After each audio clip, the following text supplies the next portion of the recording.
Hello friends, कैसे हो सब लोग। आई होप सब लोग अच्छे होंगे, बेहतर होंगे और स्वस्थ होंगे। स्वागत है आपका first cloud learn to lead में। Good morning to all the students. तो आज हम डिस्कस करेंगे 13 जैन 2022 के बहुत इंपॉर्टेंट करंट अफेयर, जिसमें से दो बेस्ट इमेजेस आप देख रहे हो, लेकिन बहुत ही इंपॉर्टेंट करंट अफेयर डिस्कस करने वाले हैं, तो वीडियो को बिल्कुल लास्ट तक आपने जरूर देखना है। लेकिन उससे पहले आप हमारी एप्लीकेशन को डाउनलोड कर लें, करियर्स क्लाउड को। उसका लिंक डिस्क्रिप्शन बॉक्स में दिया हुआ है।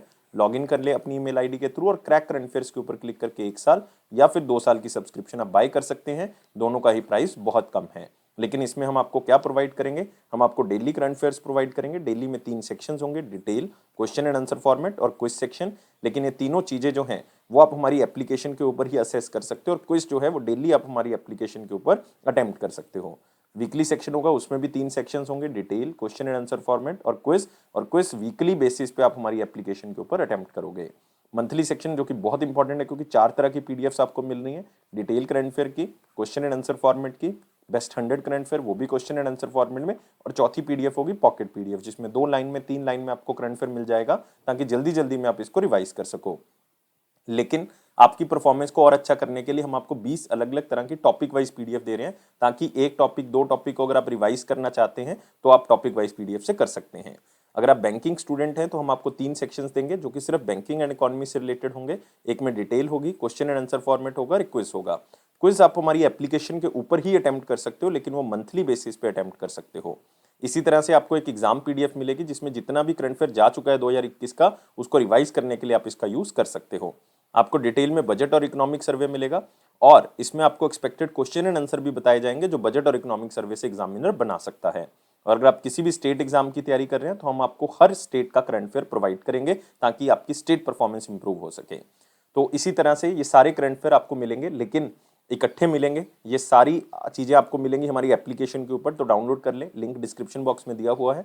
लॉगिन कर ले ईमेल आईडी के थ्रू, और क्रैक करंट अफेयर्स के ऊपर क्लिक करके आप 1 साल या फिर 2 साल की सब्सक्रिप्शन बाय कर सकते हैं। दोनों का ही प्राइस बहुत कम है। लेकिन दोस्तों एक बात याद रखनी है कि अगर आप नए स्टूडेंट हैं, अपनी प्रेपरेशन को स्टार्ट करें, तो मैं आपको एडवाइस करूंगा कि आप 2 साल का बाय करें, क्योंकि 2022 में 2022 का लोगे तो वो बहुत कॉस्टली होगा। अभी बाय कर लोगे तो बहुत ज्यादा फायदे में रहोगे, और इसमें आपको दोनों सब्सक्रिप्शन में 10% एक्स्ट्रा डिस्काउंट मिल रहा है, अगर आप इस कोड का यूज करेंगे ASH10 का। और इस ईमेल आईडी और इस नंबर पे हमें संपर्क कर सकते हैं, अगर आपको लगता है कि कोई भी किसी भी तरह का आपको डाउट है। तो स्टार्ट करते हैं 13 जैन 2022 का बहुत इंपॉर्टेंट करंट अफेयर। लेकिन उससे पहले यार वीडियो को लाइक कर दें, शेयर करें मैक्सिमम टू मैक्सिमम। जितने भी बच्चे वीडियो को देख रहे हैं शेयर जरूर किया करें, और चैनल को अभी के अभी सब्सक्राइब कर लें, और टेलीग्राम ग्रुप को आप डिस्क्रिप्शन बॉक्स से ज्वाइन कर सकते हैं। और मोस्ट इंपॉर्टेंट क्वेश्चन में पहला क्वेश्चन है, इंडिया का रैंक क्या है हेनलेस पासपोर्ट इंडेक्स में, जो उन्होंने Q1 2022 का रिलीज किया है। तो आप कह सकते हो कि हर साल में 4 क्वार्टर के बेसिस पे वो रिलीज करते हैं एक पासपोर्ट इंडेक्स, और कितना कंट्री जो है वो पासपोर्ट के लेवल पे, मतलब और कितनी कंट्री में जा सकता है, उसको वीजा लेने की जरूरत नहीं, ऑन अराइवल उसको वीजा मिल जाता है। तो उसके बेसिस पे ये रैंक जो है वो निकाला जाता है। और ये ऑर्गेनाइजेशन है जिसका नाम है हेनले एंड पार्टनर्स, तो उन्होंने इस इंडेक्स को निकाला है। और इंडिया का रैंक जो है वो 83rd है। आंसर क्या होगा, सी होगा। तो आप यहाँ पे देख सकते हैं इंडिया का पासपोर्ट रैंक जो है वो इंप्रूव हो गया, 83rd पे आ गया इंडिया। पहले जो है वो इंडिया कौन सी रैंकिंग में था, 90th नंबर पे था।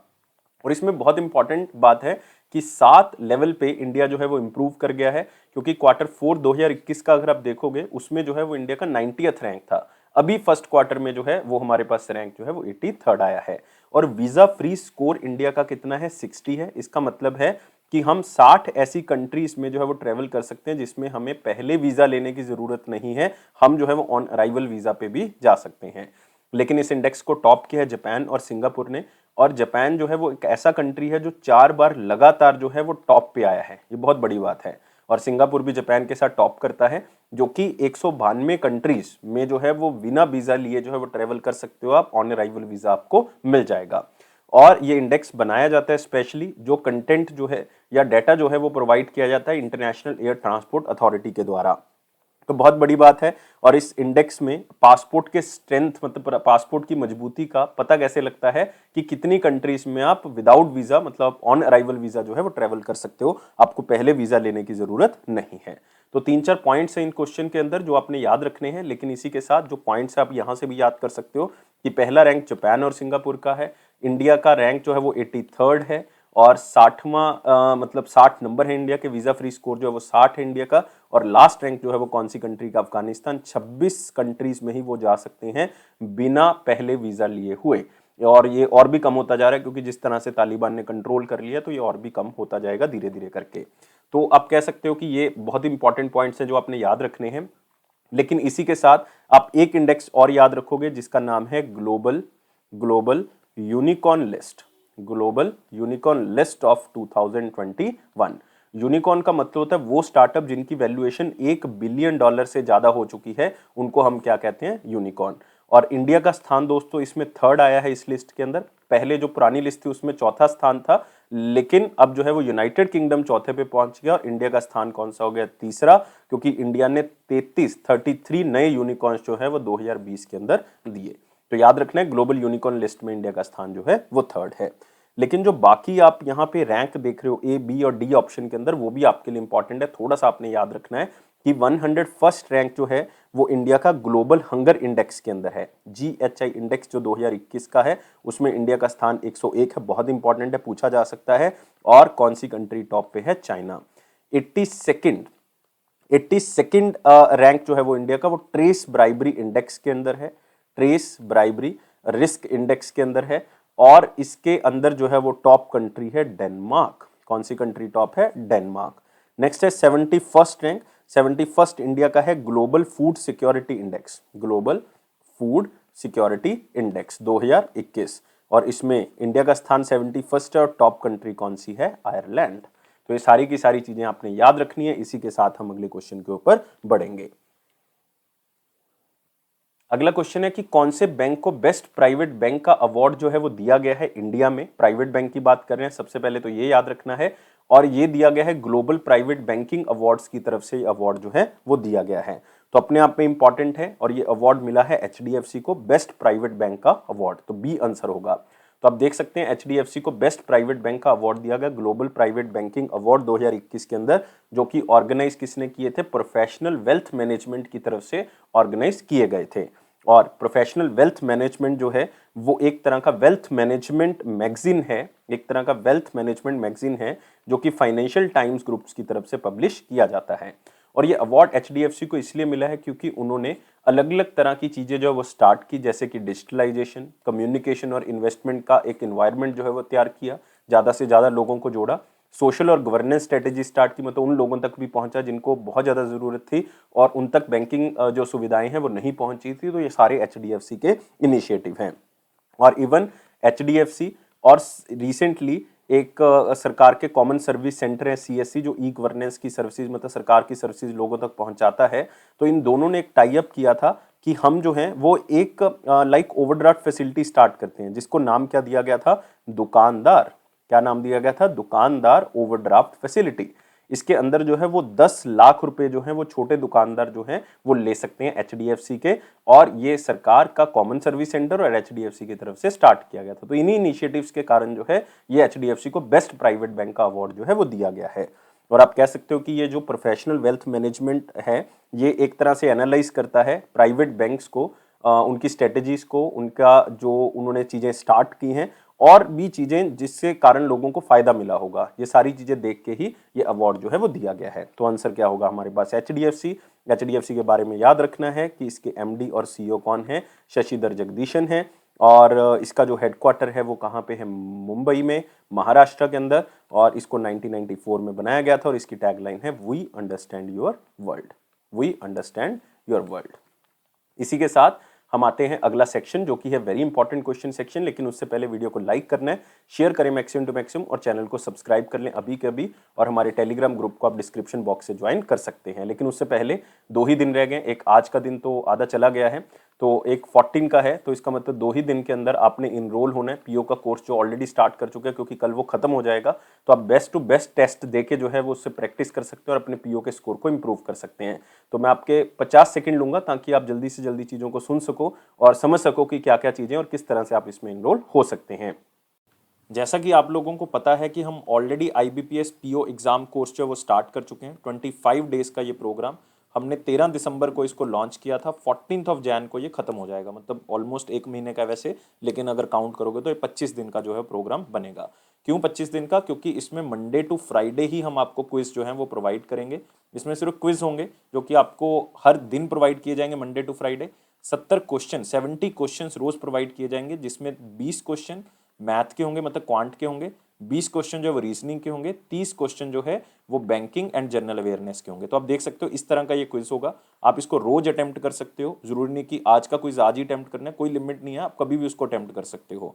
लेकिन इसको अटेम्प्ट करने के लिए आपको हमारी एप्लीकेशन को डाउनलोड करना पड़ेगा। करियर्स क्लाउड एप्लीकेशन को डाउनलोड कर लें, उसका डिस्क्रिप्शन बॉक्स में लिंक जो है वो दिया हुआ है।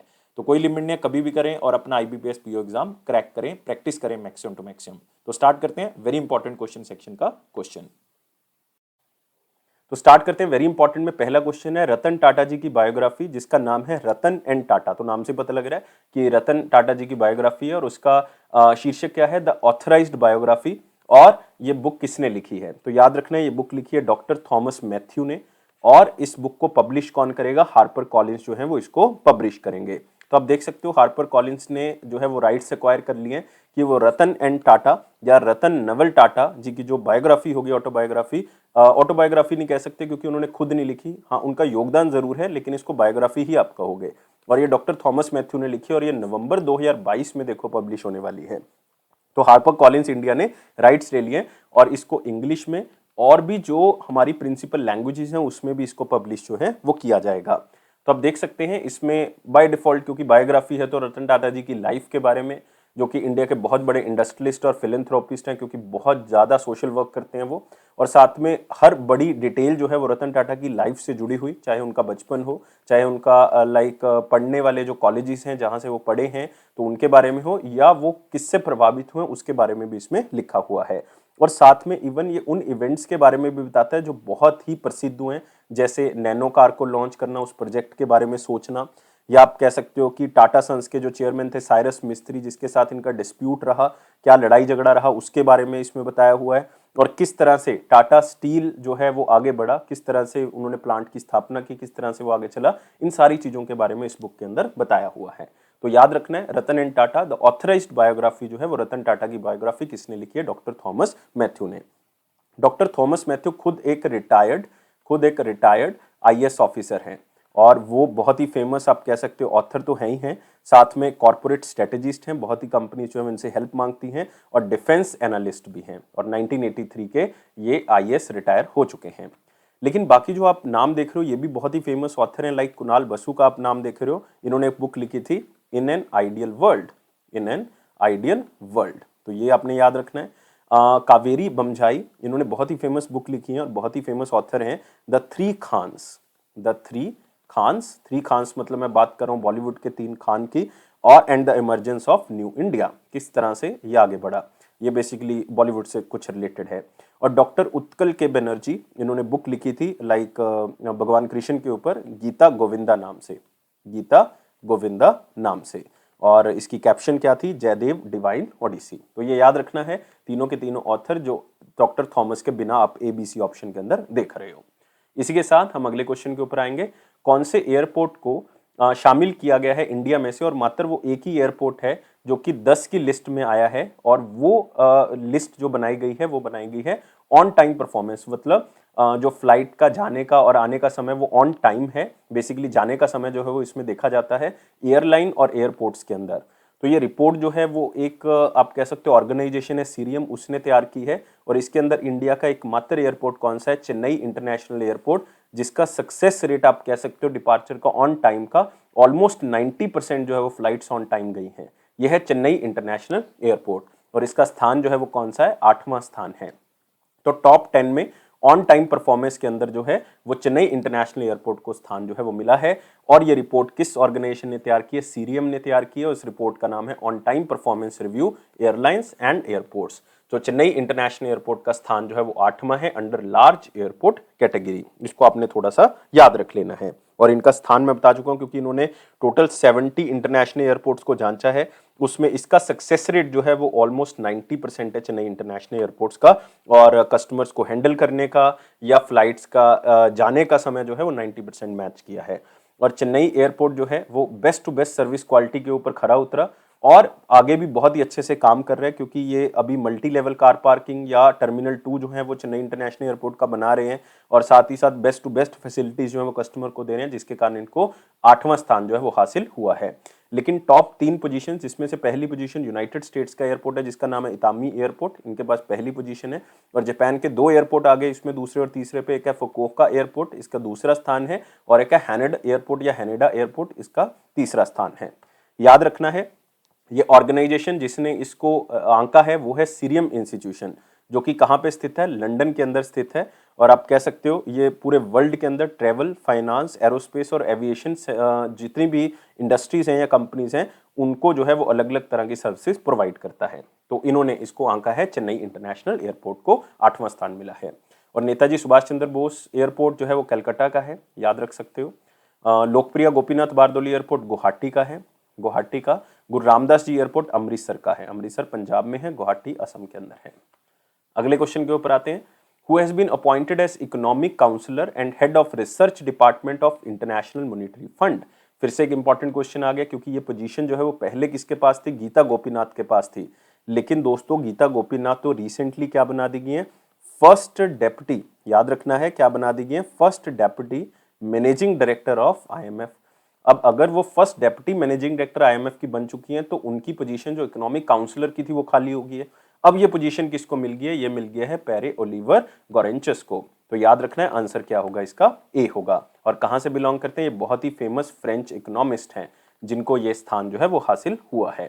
तो आप उनका चेहरा यहाँ पे देख सकते हो। और ये एक प्रोग्राम डायरेक्टर भी है international finance and macro economics at the national bureau of economic research.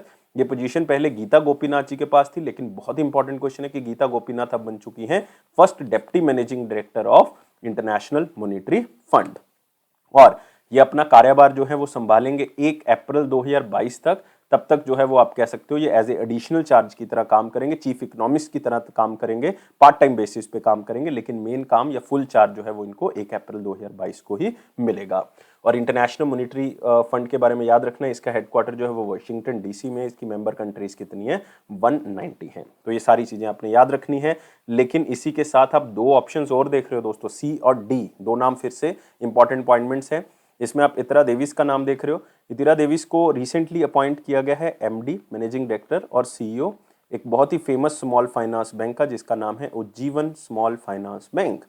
Catherine Russell, United Nation की एक बच्चों की ऑर्गेनाइजेशन, या आप कह सकते हो यूनाइटेड नेशन चिल्ड्रन ऑर्गेनाइजेशन, उनकी हेड जो है वो अपॉइंट की गई है कैथरीन रशल, और ये ऑर्गेनाइजेशन है UNICEF, United nation children fund. याद रखना है, बहुत इंपॉर्टेंट। अगले क्वेश्चन के ऊपर आते हैं। नेशनल यूथ डे का थीम क्या है दोस्तों। देखो अपने आप में एक बहुत इंपॉर्टेंट दिन, नेशनल यूथ डे कह सकते हो या राष्ट्रीय युवा दिवस कह सकते हो, जिसको हर साल 12 जनवरी को मनाया जाता है। स्वामी विवेकानंद जी का बर्थडे होता है इस दिन, विवेकानंद जी का। तो उस दिन हम जो है नेशनल यूथ डे मनाते हैं। और इस बार 2022 का हमारे पास थीम क्या है, it's all in the mind. तो आंसर क्या होगा इसका, C होगा। तो याद रखना है 12 जनवरी 2022 को हमने मनाया, और ये 159th एनिवर्सरी है दोस्तों किसकी, स्वामी विवेकानंद जी की। और आपने ये भी याद रखना है कि इसको 1984 में डिक्लेयर किया गया था कि नेशनल यूथ डे 12 जनवरी को हम मनाया करेंगे हर साल। और फर्स्ट टाइम जो है वो 1985 में जो है वो हमने नेशनल यूथ डे बनाया। राजीव गांधी उस टाइम पे क्या थे, प्राइम मिनिस्टर थे 1985 में। लेकिन एक बात आपने और याद रखनी है इसके अंदर, आप यहाँ पे देख सकते हैं नेशनल यूथ डे 12 जनवरी 2022 को, कि इनका जन्म जो है वो कहाँ पे हुआ था। ये बहुत बार जो है वो स्टेट लेवल के एग्जाम में पूछा गया है कि जो स्वामी विवेकानंद जी का जन्म है दोस्तों, वो 12 जनवरी 1863 के अंदर कलकत्ता के अंदर हुआ था, कलकत्ता के अंदर। और इनके जो डिसाइपल आप कह सकते हो कि मतलब इनके जो गुरु थे वो रामकृष्ण परमहंसा थे, रामकृष्ण परमहंसा। इसी नाम से इन्होंने अपनी एक ऑर्गेनाइजेशन भी जो है वो स्टार्ट की थी। और साथ ही साथ आप कह सकते हो इनका देहांत जो है वो 1902 में हुआ, वो भी वेस्ट बंगाल के अंदर हुआ, वो 4 जुलाई को हुआ था, 4 जुलाई को। तो आपने स्वामी विवेकानंद जी के बारे में भी चीजें याद रखनी है। लेकिन बाकी जो आप यहाँ पे थीम देख रहे हो ये भी इंपॉर्टेंट है, जैसे teachers at the heart of education recovery. ये थीम दोस्तों है इंटरनेशनल टीचर डे का। इंटरनेशनल टीचर डे, याद रखना है मैं नेशनल टीचर डे की बात नहीं कर रहा, इंटरनेशनल टीचर डे जो नेशनल टीचर डे के 1 महीने बाद आता है, मतलब 5 अक्टूबर को मनाया गया। और 2021 का थीम क्या था, teachers at the heart of education recovery. Next है better future for every child. ये थीम था world children day, world children day. और ये कब मनाया जाता है? ये 20 नवंबर को मनाया जाता है, 20 नवंबर को। और 2021 का थीम क्या था? A better future for every child. Next, innovate to recover, ये थीम था वर्ल्ड पोस्ट डे का, वर्ल्ड पोस्ट डे। और वर्ल्ड पोस्ट डे मनाया गया 9 अक्टूबर को, 9 अक्टूबर को। और 2021 का थीम हमारे पास क्या था? Innovate to recover. तो बाकी दिन, बाकी जो थीम है वो भी आपने एक बार रिकॉल कर लेने हैं, बार बार रिवाइज करते रहेंगे, अपने आप ही जो है वो याद हो जाने हैं। अगले क्वेश्चन के ऊपर आते हैं।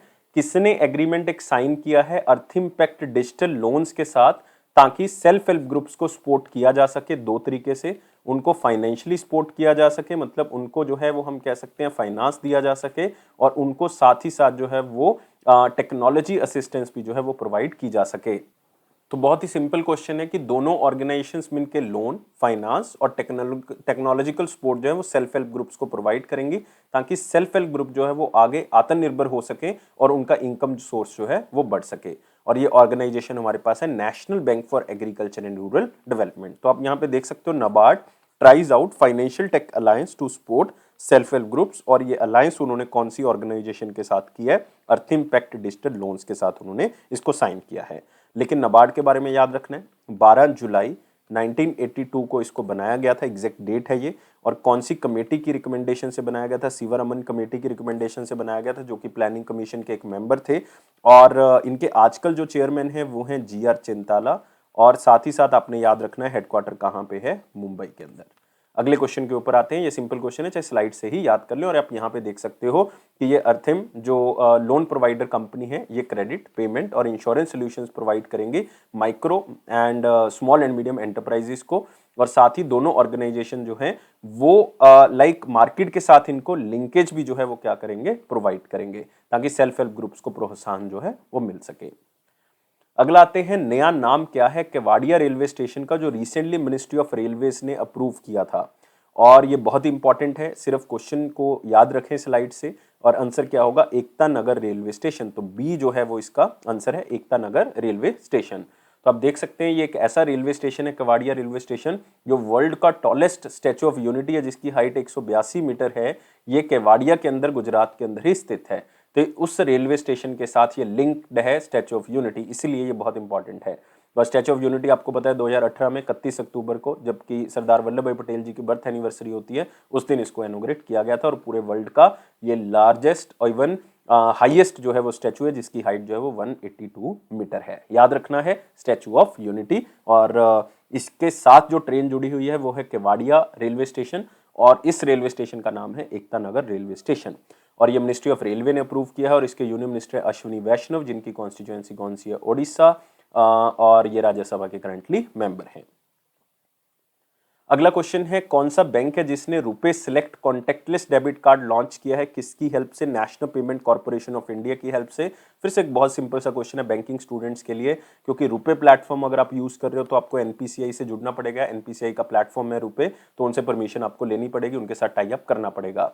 और ये बैंक आपके पास कौन सा है? यूको बैंक ने एक डेबिट कार्ड जो है वो निकाला है, जिसका नाम क्या रखा गया है? UCO bank. UCO bank RuPay select contact lens debit card, ये नाम जो है वो निकाला गया है। और इसमें अलग अलग तरह के बेनिफिट जो है वो कस्टमर्स को दिए जाएंगे, और खास करके उन कस्टमर्स के ऊपर फोकस किया जाएगा जिनकी नेटवर्थ जो है वो ज्यादा है, मतलब हाई नेटवर्थ इंडिविजुअल्स के ऊपर फोकस जो है वो किया जाएगा। तो यूको बैंक और RuPay select contact lens debit card जो है वो मिलके जो है वो एक डेबिट कार्ड निकाल रहे हैं। इसमें 50,000 रुपए की लिमिट रखी गई है कि आप ATM से निकाल सकते हो, और 2 लाख रुपए तक की जो है वो आप पॉइंट ऑफ सेल मशीन से या ऑनलाइन जो है वो शॉपिंग कर सकते हो। और जितने भी रुपए कॉन्टेक्टलेस डेबिट कार्ड हैं उसमें आपको अप टू 10 लाख रुपीस का इंश्योरेंस भी साथ में मिलता है। ये भी चीज़ आप थोड़ा सा मतलब अपने बेनिफिट के लिए याद रख सकते हो, अदरवाइज आपने क्वेश्चन को स्लाइड से याद रखना है। और यूको बैंक के बारे में याद रखें, 1943 में इसको बनाया गया।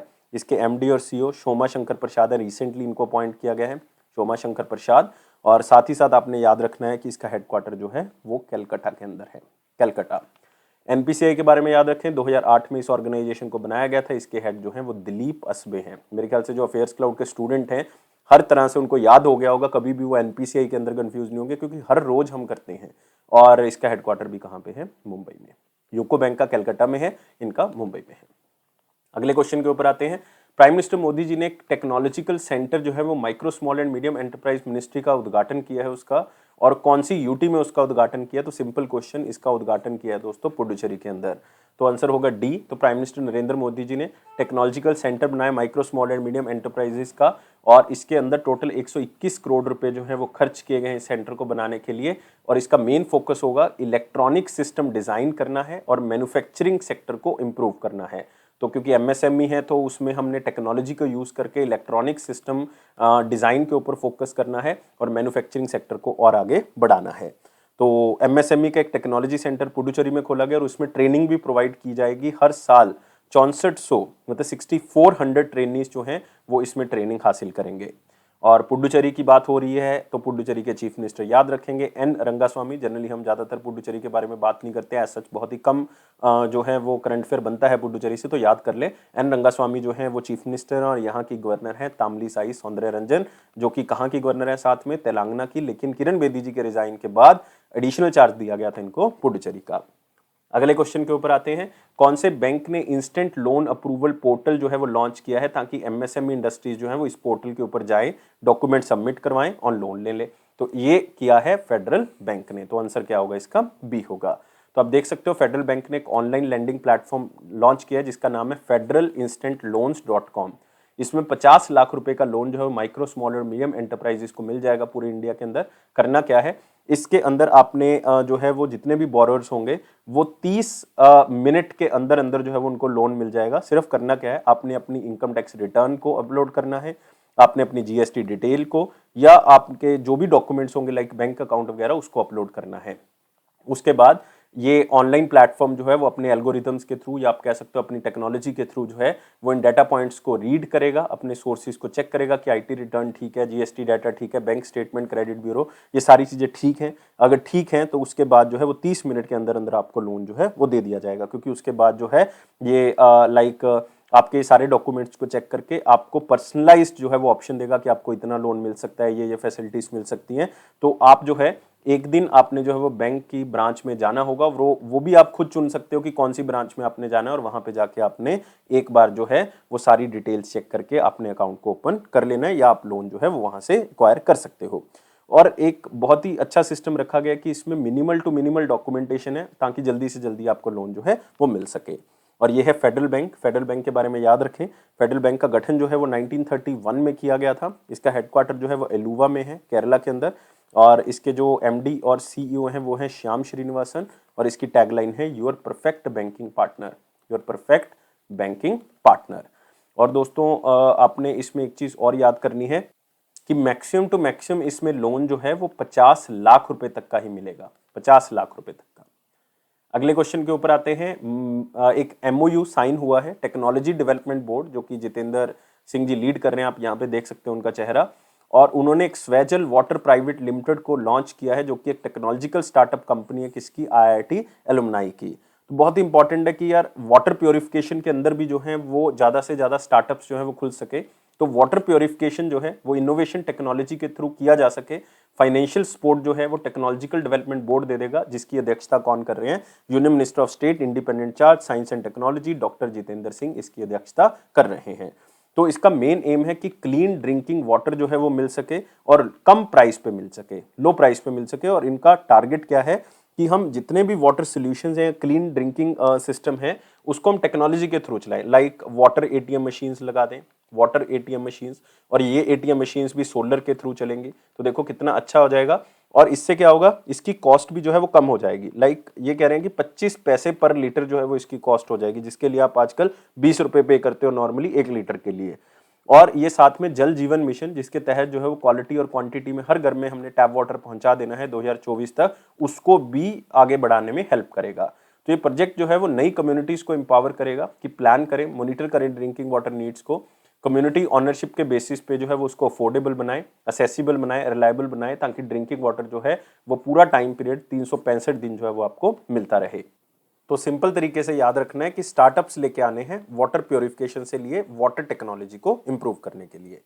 तो याद रखना है बस, minister of state independent charge science and technology कौन है? वो है डॉक्टर जितेंद्र सिंह। और साथ ही साथ याद रखेंगे स्वैजल वाटर प्राइवेट लिमिटेड, और इसके जो सीईओ हैं और को फाउंडर हैं वो हैं विभा त्रिपाठी, विभा त्रिपाठी, और इसका हेडक्वार्टर जो है वो गुरुग्राम है, गुरुग्राम। अगले क्वेश्चन के ऊपर आते हैं, Olympic and world medallist Dion Landor passed away. तो सबसे पहले याद रखना है कि बहुत ही कम उम्र के थे, 29 साल के थे मात्र, इनका देहांत हो गया, कार एक्सीडेंट हो गया यूएसए के अंदर, तो इनका देहांत हो गया। बहुत ही फेमस 400 मीटर रेस के चैंपियन रह चुके हैं, तो इनका देहांत हो गया दोस्तों। कहाँ से बिलोंग करते हैं ये? त्रिनिदाद एंड टोबैगो से बिलोंग करते हैं, याद रखना है, त्रिनिदाद एंड टोबैगो से बिलोंग करते हैं, जो कि आप कह सकते हो एक कैरेबियन आइलैंड कंट्री है साउथ अमेरिका के अंदर।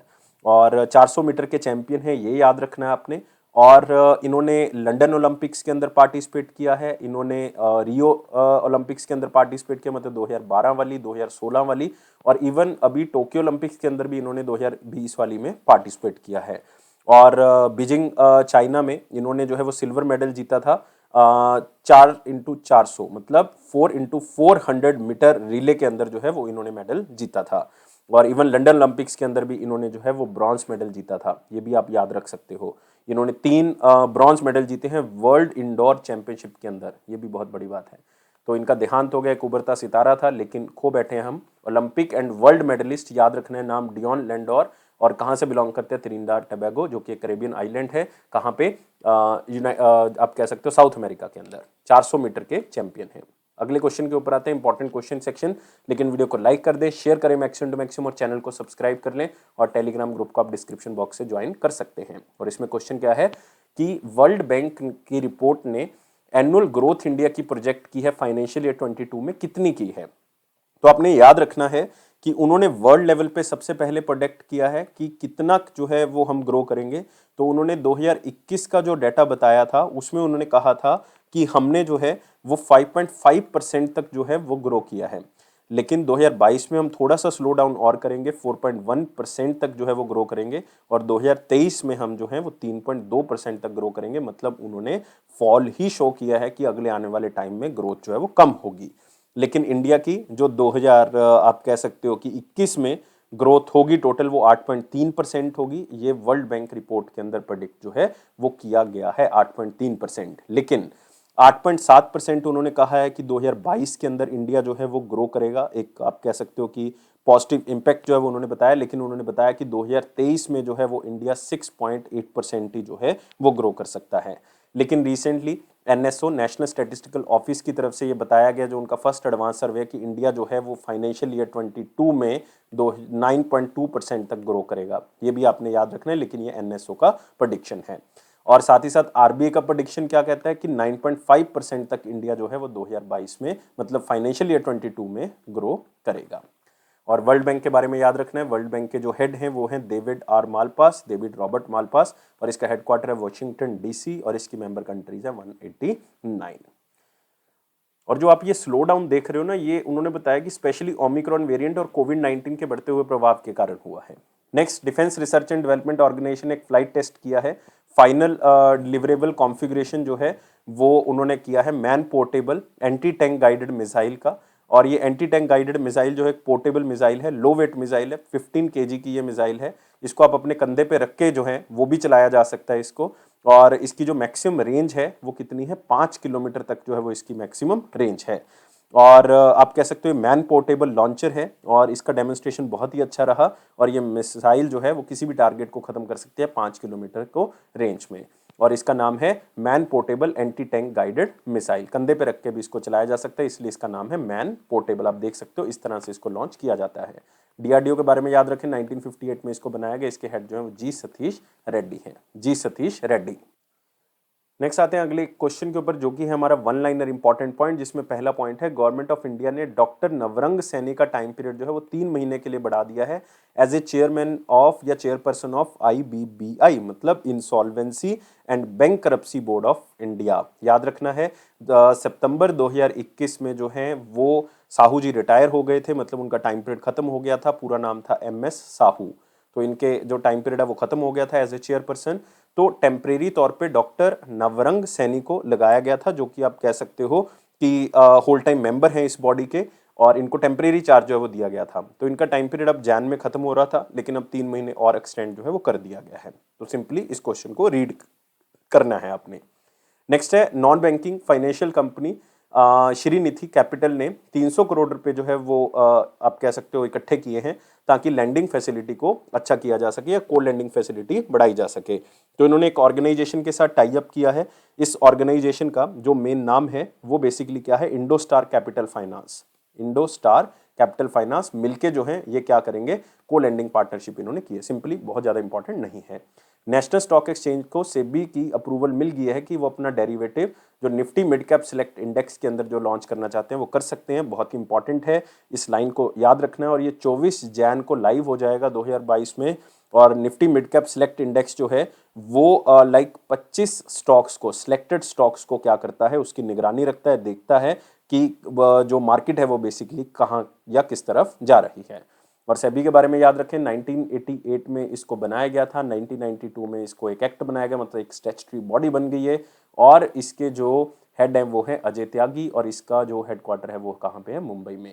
नेशनल यूथ डे कर चुके हैं। नेक्स्ट है ऑस्कर, एमी और ग्रैमी विनर लिरिसिस्ट मैरिलिन बर्चमैन का देहांत हो गया। 93 ईयर्स ओल्ड थी ये, इनका देहांत हो गया। आप यहाँ पे देख सकते हैं इनका चेहरा। और ये ग्रैमी अवार्ड जीत चुकी हैं, 3 बार ग्रैमी अवार्ड जीत चुकी हैं अपने हस्बैंड के साथ। इनके हस्बैंड का नाम था एलन बर्चमैन और बहुत ही फेमस जोड़ी। और इवन आप कह सकते हो 3 ऑस्कर जो हैं ये जोड़ी जीत चुकी है, बहुत ही इंपॉर्टेंट। और यूनाइटेड स्टेट्स ऑफ अमेरिका से बिलोंग करती हैं। याद रखना है, ऑस्कर अवार्ड इनको 3 बार मिल चुका है अपने हस्बैंड के साथ, एलन बर्चमैन। बहुत ही फेमस लिरिसिस्ट हैं। 3 बार एमी अवार्ड जो है मिल चुका है, 3 बार ग्रैमी अवार्ड जो है वो इनको मिल चुका है। नेक्स्ट है डीआरडीओ ने फ्लाइट टेस्ट किया है man portable anti tank guided missile का। ऑलरेडी हम इस क्वेश्चन को कर चुके हैं। तो अब आते हैं क्वेश्चन ऑफ द डे। 12 जनवरी 2022 का क्वेश्चन क्या था, बहुत ही सिंपल था कि एशियन डेवलपमेंट बैंक का हेड ऑफिस कहां पे है।